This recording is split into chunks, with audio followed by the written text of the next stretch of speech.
Димаш Кудайбергенде кыргызстандыктар 2013-жылы Чолпон Ата шаарында өткөн Мейкин Азия дүйнөлүк фестивалында гран-принин жеңүүчүсү катары таанышат. Калыстар тобу жаш ырчынын талантын баалап, келечекте бийиктерди багынтаарын таамай баамдаган, дүйнөлүк аренага таанылган ырчы ата-энесинин мээримине чулганып, чоң ата, чоң энесинин тарбиясын алып, өз элинин каада салтын, үрп-адатын, маданиятын, адабиятын мыкты өздөштүргөнүн байкайбыз. Ооба, Чыңгыз Айтматовдун айтканы бар: адамдын башкаларга кылаар чоң жакшылыгы үйүнөн адам болоор балдарды тарбиялап өстүрүү. Ырчынын үй бүлөсү Димаш Кудайбергенге ар тараптуу билим берүүгө өздөрүнүн эмгектерин талыкпастан жумшашкан. 2017-жылы Кытай мамлекетинде өткөн I Am Singer дүйнөлүк масштабта өткөн иш-чарага катышып, 14 турдун негизинде ырларын сунуштап, жеңүүчү аталган. Ушул жободон улам башка мамлекеттерге өнөрүн тартуулаганга жол ачкан. 114 өлкөдө фан-клубтар ачылып, анын күйөрмандары туш тараптан колдоп келишет. Лондондогу BBC кыргыз кызматында Кыргызстан тууралуу жакшы маеги бар. Ырчынын репертуарында кыргыз ырларын да аткарып келүүдө. Азыркы ааламдашуу мезгилинде ырчынын өмүр жолунан улуу кичүү дебей ала турган нускалар бар экенин айткым келет.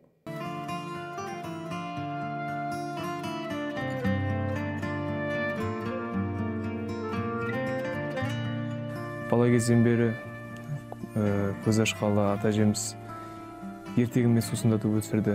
Поэзия окуганды унутам. Мухагали Махатаевдин поэзиясынын үлкөн жанкүйөрүмүн. Абайдын чыгармаларын өтө жакшы көрөм. Сонун катар поэты Серебряного века деп айтышат да, Маяковский, Гумилев, сол кишилерди катты бир сүйсүнүп туруп окуйм. Менин оюмча, ар бир анча адам өзүнүн мамандыгына тикелей байланыштуу болгондуктан әдебиет саласына көз салып жүрүү керек деп ойлойм. Мисалы, поэзия алемине, өткені биздер ән жазгызабыз, әнге сөз жазгызабыз. Ол сөз, ол ән деңгейі кандай деңгейде, терең мағыналы сөздер ма, әннің құрылымы кандай деңгейде, осыған ерекше мән беру керек деп ойлойм. Атымды бір әже қойып бер дейді, баланың атын кім қояйын деп жатырсыңдар деп сұраған кезде, мен бір аян көрдім, Мұхаммед деп қойғым келеді деп айтқан екен. Содан кейін біздің үйдегілер ақылдаса келе, Мұхаммед деген тым ауыр ат, оның үстіне ертең ол Мұхаммед пайғамбардың атын ұстап жүруге сай бола ма деп, Димаш болатындай болсын деп Дінмұхаммед деп қойды. Ол кезде Дінмұхаммед Қонаев атамыз елге елеулі, әлемге дейін елге елеулі, халыққа қалаулы азамат қой. Бірақ сол кісіге ұқсасын, сол кісінің жолын берсін деп ниеттеніп қойған болдым. Роза Бағланова апаларымыз, Ермек Серкебаев, Әлібек Нешев, үлкен деңгейге қазақтың мәдениетін көтеріп кеткен тұлғаларымыз, сол кісілерге бой түзеп, сол кісілерден үлгі алып жүре берсек, біз ешкімнен кем болмаймыз деп ойлаймын. Урматтуу мекендештер, урматтуу коноктор, бүгүнкү жюринин чечими менен, гран-при менен Димаш Кудайбергенов сыйланат. Димаш Кудайбергенов, Казахстан! Аплодисменты, холчалар, Казахстан, гран-при, Димаш Кудайбергенов! Лучший из лучших! Дайыма жеңиштин алдында жүр Димашинин. Урматтуу мекендештер, мындан 2-3 күн мурун ушул жерде фестивалдын башында айттык элек, жаңы таланттар, жаңы аттар Мейкин Азияда болот деп, мына бүгүнкү болуп аткандардын бардыгы биздин жаштардын таланттарды сыйлайлы деп, биздин өкмөт дайыма колдоо көрсөтөт. Дайыма күтөбүз конокторду. Рахмат. Волнительный момент, может быть, пару слов? Ассаламу алейкум, құрметті университет қауым. Сіздерге шын көңілден алғысымды білдіргім келеді. Маған деген махаббаттарыңыз үшін, маған деген шын көңілмен қарсы алған қонақжайлықтарыңыз үшін үлкен алғысым шексіз. Және де осы сәтті пайдалана отырып, менің өнердегі, өмірдегі ұстазым, Қазақстан Республикасының еңбек сіңірген қайраткері Марат Айтымов Олжабайұлына, және де ата-анама, және де продюсеріме, үлкен алғысымды айтқым келеді. Себебі осы жетіп жатқан жетістігімнің бәрі сол кісілердің жұмысы. Мен тек сол кісілердің жұмысының қорытындысын көрсетушімін деп санаймын. Және де Қырғызстан халқына Make in Asia жобасына үлкен шексіз алғыс. Қазақстаннан жалынды сәлем. Келіңіздер, Гран-принің иесін шақыралы. Сахнада Димаш Құдайбергенов.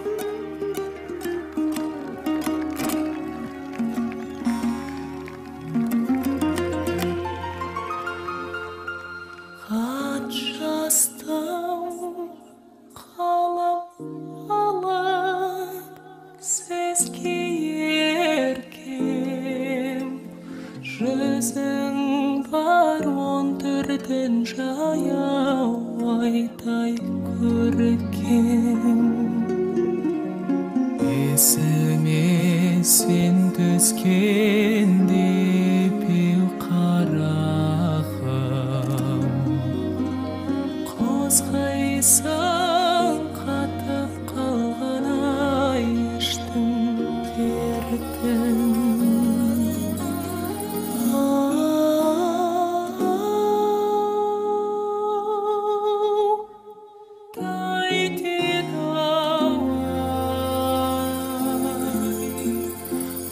Қозғайсың қатып қалған ай іштің дертін.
саламатсыздарбы? Ободо Лондон BBC-нин сапарына кош келиңиздер. Алдыдагы жарым саатта сиздер менен Акчулпон Койчиева жана программабыздын атайын коногу Димаш Кудайберген.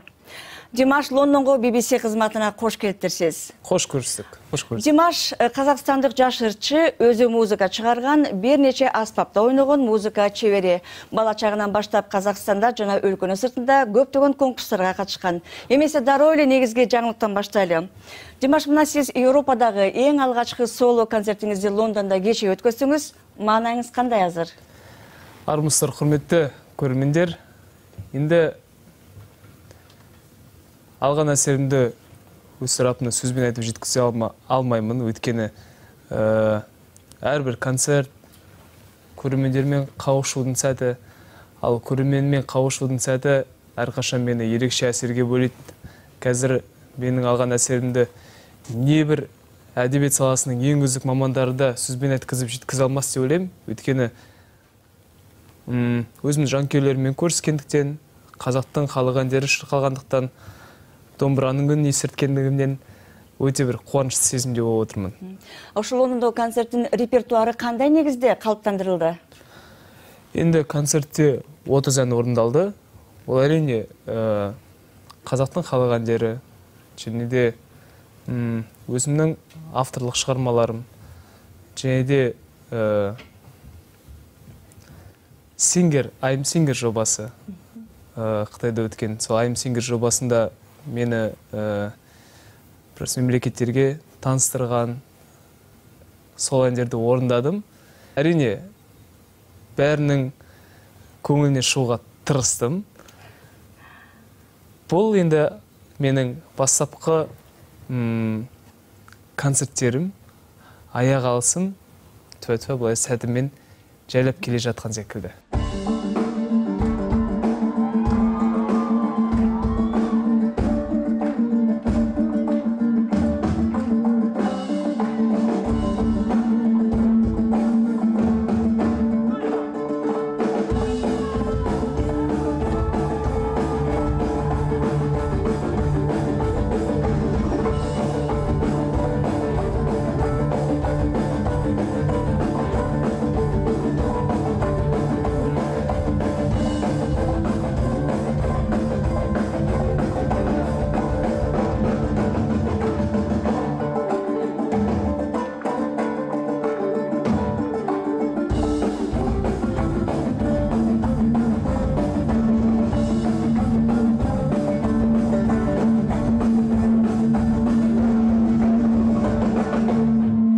Британияда концерт өткөнү менен негизи Европадан көптөгөн угармандарыңыз келип көрүп отурушпадыбы?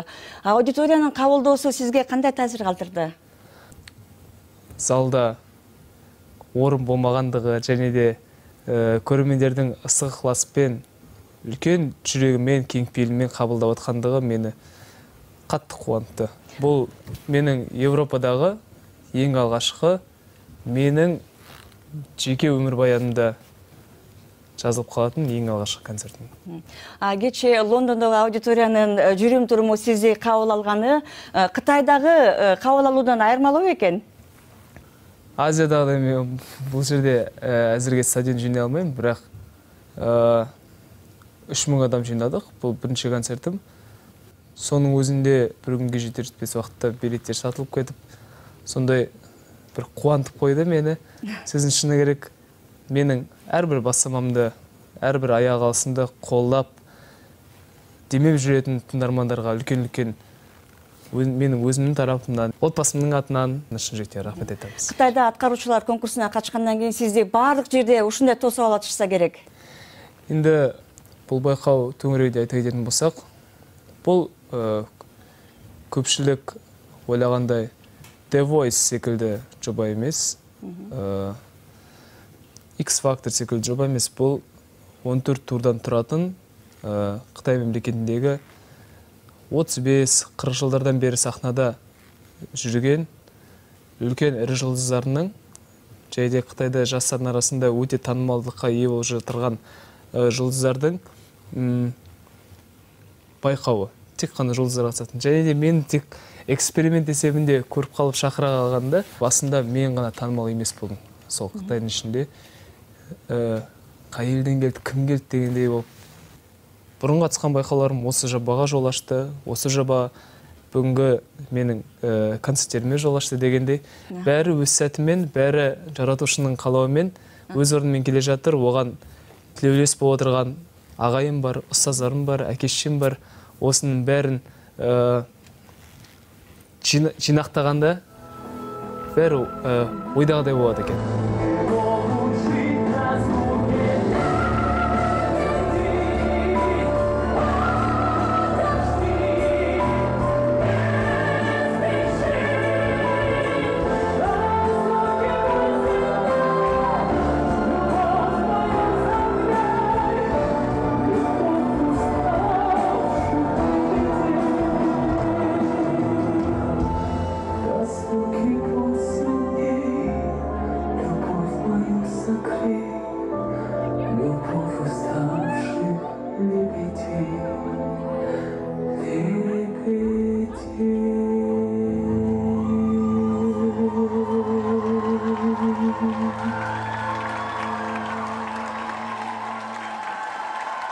Ел аралық деңгейде танылған атқарушылардың, көрермандарының, фандомдың өздерінің бір аталыштар болады екен.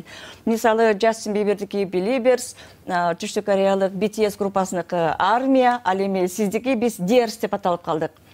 Dears'тар арасында эмнеге мындай аталып қалдық деген ар кандай легендалар бар. Эми сиз өзүңүздөн угуп көрөлүчү, эмнеге сиздин көрөрмандар кымбаттууларым Dears деп аталып қалды? Өйткені көрермен қауымның әртіске жұлдыз дейтін ат беретіні бар. Менің тыңдармандарым мені бір үлкен бір жұлдыз көре ма, жұлдыз деп сөйтіп бағалап құрметтеп жатады ғой. Сол себептен осындай құрметін аяп отқаннан кейін, барлық пейілін шашып отқаннан кейін, ол кісілер әрине мен үшін қымбат, ол кісілер әрине мен жаныма жақын болады әрдайым. Ол менің отбасымның бір бөлшегі олар. Сол себептен әрбір отбасының әрбір мүшесін жақсы көретін болғандықтан, оларды қымбат санайтын болғандықтан, мен оларды қымбаттыларым деп атап кеткен. Димаш, бұл атақтан сізге қандай таасир етіп жатты екен деп көп оқырмандар қызығады. Мысалы, жердің барына сіздің фандарыңыз гүлдерменен, музыкамен тосып алышады. Сіздің сүретіңізді қойып, самолеттағы ұшырышты. Кейбір хабарларда Димаш Құдайберген деп асманда бір жылдыздарға дағы ат берді деген хабарды көрдім еле. Башыңыз айланып кетпеді бе? Омар Хайямның бір сөзі бар. Қазақшаға қалау дарсам болады екен. Да, и песенец орысша айтып жейін мына жерде. Не завидуйте тем, кто удачлив и богат, ведь с рассветом всегда наступает закат дейді.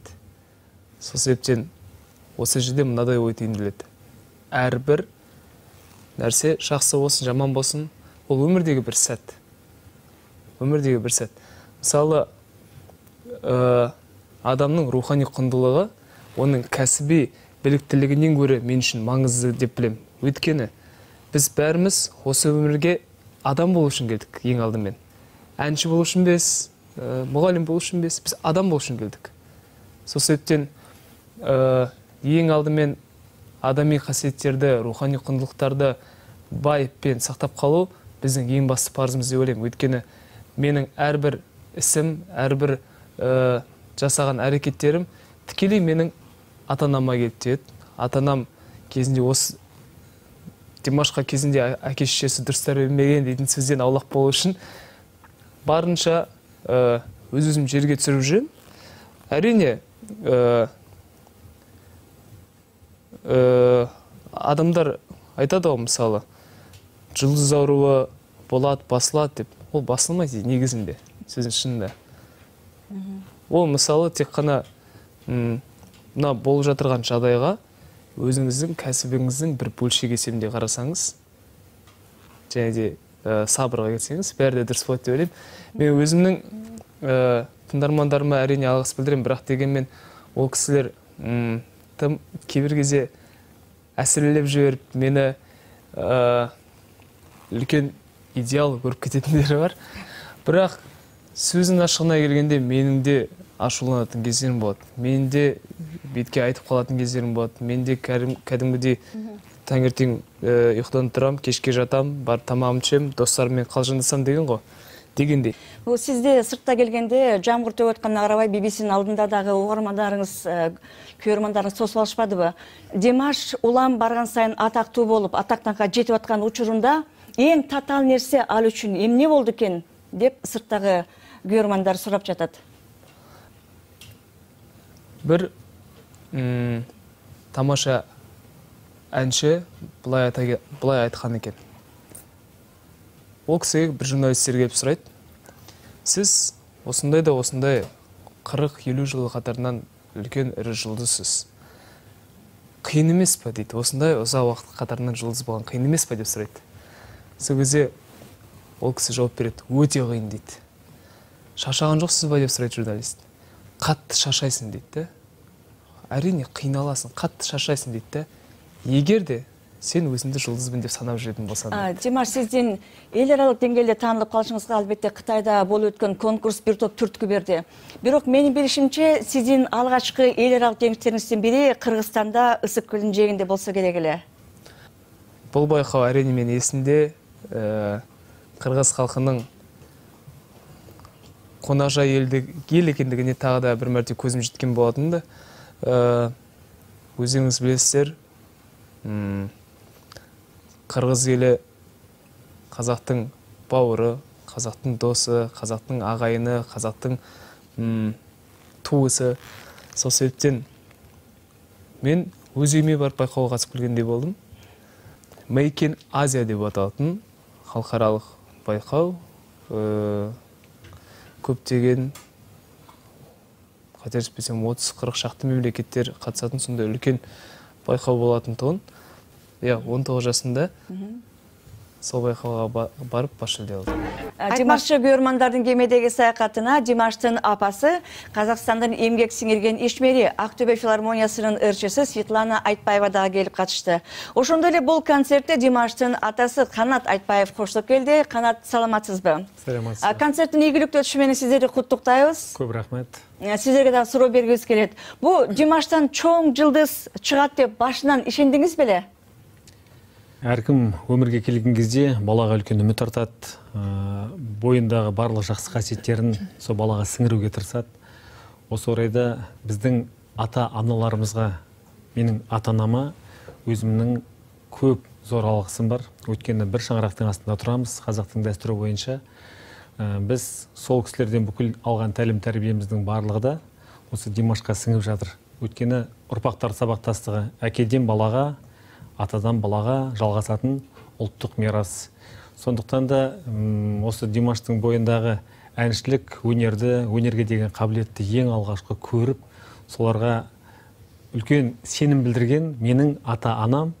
Сондықтан да біздің үйдегі Димаштың үлкен папа-мамасы, Құдайберген әкеміз, Миуа анамыз ең алғаш жетелеп музыкалық студияға апарып бергенді. Ең алғашқы үлкен еңбек сол кісілердікі. Димаштың чоң атасы Құдайберген Айтбаев, жана чоң апасы Миуа Низамутдинова апабыз бағып чоң өткөн деп білеміз. Димаш ал экөөнү көбүрөөк жакшы көрөбү же Света менен сизди көбүрөөк жакшы көрөбү? Қызық сұрақ. Әрине, Димаш барлығында жақсы көреді. Димаштың жүрегі кең. Әрине, күнде телефон соғып, сыртта жүрген кезде ата-анасымен ол да біз де сөйлесіп отырамыз. Біздің отбасымызда бір-бірімізді үнемі іздеп отырамыз. Өйткені бауырмалдылықты, бір-бірін жақсы көруді, адамдарға мейіріммен қарауды әке-шешеміз біздің бойымызға әбден сіңірген. Сондықтан да біз бөліп жармаймыз. Димаш бізді де, үлкендерді де, бауырларын да, елді де, жұртты да, тыңдармандарын да бәрін де жақсы көреді. Емесе Димаштың шығармашылығы жөнінде Света Айтбаева айымменен дағы мәліктешкен елек. Света айымды ұғып көрелі. Света айым, сіз өзіңіздағы ұршы екеніңізді мен жақшы білем. Ал енді Димаш ұршы болады деп ойладыңыз беле? Енді ойладық. Себебі ол туғаннан осы жолды таңдады, өнерді өте жақсы көрді. Бала кезінен, кішкентай кезінен. Бірақ енді әрине өзі армандайтын, мен әлемге танымал болсам екен деп, біз оны қолдадық, бірақ дәл осындай керемет қошеметке ие болады деп кішкене күткен жоқпыз. Дегенмен бүгінде Димаштың өнерін жақсы көретін әлем бойынша жанкүйерлері өте көбейді. Димаш солардың тілегімен, солардың жақсы сөздерімен өсіп келе жатыр. Бұдан да әрі биікке шыға береді деп ойлаймыз. Өте ризамыз. Азыр Қазақстандағы коомчулук Димаш Қазақстанда да концерт берсе деп тілейбі? Иә, әрине, Димашқа қазіргі таңда бірнеше мемлекеттен концерттерін беру жөнінде ұсыныстар түсіп жатыр. Әрине, ол ең бірінші концертін Астана қаласынан бастады. Жылына бір рет Қазақстанда концерт берсем деген өзінің арманы бар. Бұйырса, ол да орындалады. Осы алдағы жылға концерт болатын шығар дейміз. Және сонымен қатар сіздердің Қырғызстаннан да үлкен өтініштер түсуде. Димаш ол туралы біледі, бірақ енді қазір жұмыс жоспарының тығыздығына байланысты әзірге Қырғызстан жоспарлай алмай отыр. Бірақ Димаштың ең алғашқы конкурстарға, байқауға қатысып, керемет қолдау көрсеткен ол Қырғыздың елі. Мейкин Азия байқауында қатысты, оны өзі де айтып жүр, біз де айтамыз. Сондықтан мейлі ол Қырғызстан болсын, мейлі ол Америка болсын, болмаса Германия болсын, Канада болсын, Димаштың концерттері болады деп үміттенеміз. Әлеме үй бүлөдө отырғанда чоң отырып, ырдаған, папасы, мамасы бұл чоң ырдаған күндер, кештер болобу? Болады, әрине, бәрімізде отырып, қосылып, ән айтып, домбыра тартып, сөйтіп отырамыз, болады ондай. Сіздерге игілік қалайбыз, үй бүлөлүк бақыт қалайбыз. Сіздерге чоң рахмат Димаш үшін. Рахмет, көп рахмет. Жақсы пейілдеріңіз үшін, жақсы сөздеріңіз үшін, жақсы тілектеріңіз үшін сіздердің бәріңізге рахмет. Рахмет. Мен білгенмен Света еженде өзінің репертуарында көптеген қырғыз ырлар бар. Мен алардың бірісі сағынғанда бер келерсің, сарғайғанда бер келерсің, ала тоны көргенде деген ырды атқарат емес пе? Үй бүлөмен отырғанда өзіңөрчө ырдап, жашынакай отырасыздар бы десем, албетте ырдайбыз дейт. Ошол экели үй бүлөдө аткарган ырлардан барбы? Біздер отбасында көптеген шығармаларды әрине орындап отырамыз. Ол мысалға орыс тілінде қалғаны болуы мүмкін. Біз ана өзбектің әндерін де жақсы көреміз. Сол секілді қырғыздың әндерінде, татардың ырларда біздің жаңағы шығармалары, репертуарларымызда болғанда. Өнердің бүкіл мақсаты, мүддесі халықтың барлығын бірлестіру. Өйткені өнерде шекара болмауға тиіс. Өнер халықты жақындастыруға, жүректерін ізгілікке шақыруға тиіс. Ушуну сынап мен Димаш наулурду таанып бекен, балким эки сабын таанып чыгаруу деп сынап көрөйүнчү. Жамгыр төктө дейтін әрине білем. Билесиз булурду? Естіп жүрміз, өте әдемі. Күн көркөрөп, жамгыр төктө, ошол күндер қайда кетті? Шаштығымдай жеке-жеке қайрылбай кетеби. Осындай. Урматтуу мекендештер, мен кече Америкадан биздин 2013 жылы биринчи жолу өткөргөн Мейкин Азиянын башкы байгесин жеңип алган. Азыркы дүйнөлүк эстрада жылдызы Димаш Кудайберген менен сүйлөштүм. Мен биринчиден Димаш Кудайбергендин сиздерге болгон саламын айтып коюуга уруксат бериңиздер. Ошол эле учурда Димаш Кудайберген сиздерге өзүнүн кайрылуусун жиберди, экранга көз салып коюңуздар. Ассаламу алейкум, құрметті ағайындар, құрметті бір туған бауырлар. Шын жүректен баршаларыңызды Мейкин Азия байқауының ашылу салтанатымен құттықтағым келеді. Елдеріңіз аман болып, жұрттарыңыз тыныш болып, халықтарыңыздың қаймағы ешқашанда бұзылмағай. Бір-екі ауыз сіздерге қырғыз тіліне, қырғыз халқына құрметімді көрсету мақсатында қырғызша амандасуға тырысып көргім келіп тұр. Урматтуу бір туғандар, мен өзімдің сүйікті Мейкин Азия мелдешіне, жалпы қырғыз еліне чоң салам жолдағаныма қуаныштымын. 10 жыл мұрын бұл сынақта мен чоң тәжірибе алдым. Қырғыз бір туғандарға барлық жақсылықтарды қалаймын. Жүрегімнің түкпірінде. Сүю менен Димаш Кудайберген. Қазақ қырғыз бір туған.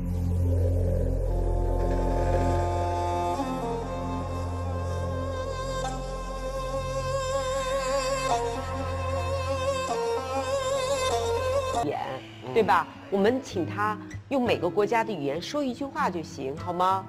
法语。法语。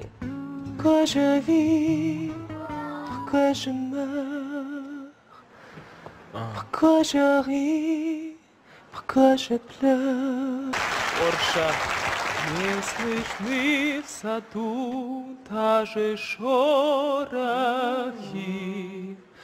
все здесь замерло.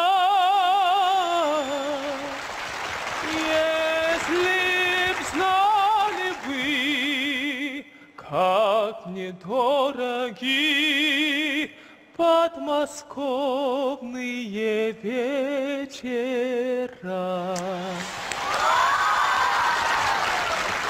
Kırgız tilinde.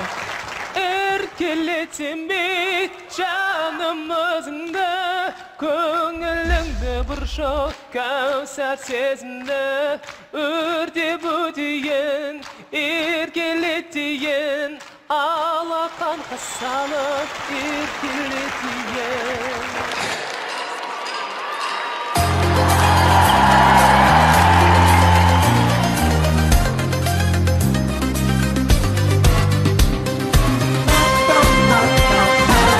Дауыстарыңызды естімей тұрмын ағайын. Шамалы! Жаным жанымда тағат таппадым, гүлзар бағында көктім аппағым, саған арнадым сезім хаттарым, аяулым арманым, өзің ақтаным. Ағайын! Еркелетейін жаным өзіңді, көңіліңді бір жоқ кәусар сезімді, өрде өтейін, еркелетейін, алақанға салып еркелетейін. Гүлдей қырмызы көркем жамалың, жарық жұлдызың, мөлдір жанарың, балдың тәтті қылығың, еріп барамын. Еркелетейін жаным өзіңді, көңіліңді бір жоқ кәусар сезімді, өрде өтейін, еркелетейін, алақанға салып еркелетейін. Еркелетейін жаным өзіңді, көңіліңді бір жоқ кәусар сезімді, өрде өтейін, еркелетейін, алақанға салып еркелетейін.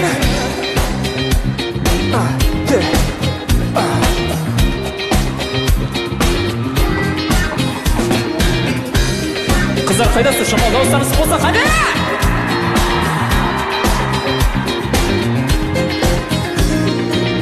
Еркелетейін жаным өзіңді, көңіліңді бір жоқ кәусар сезімді,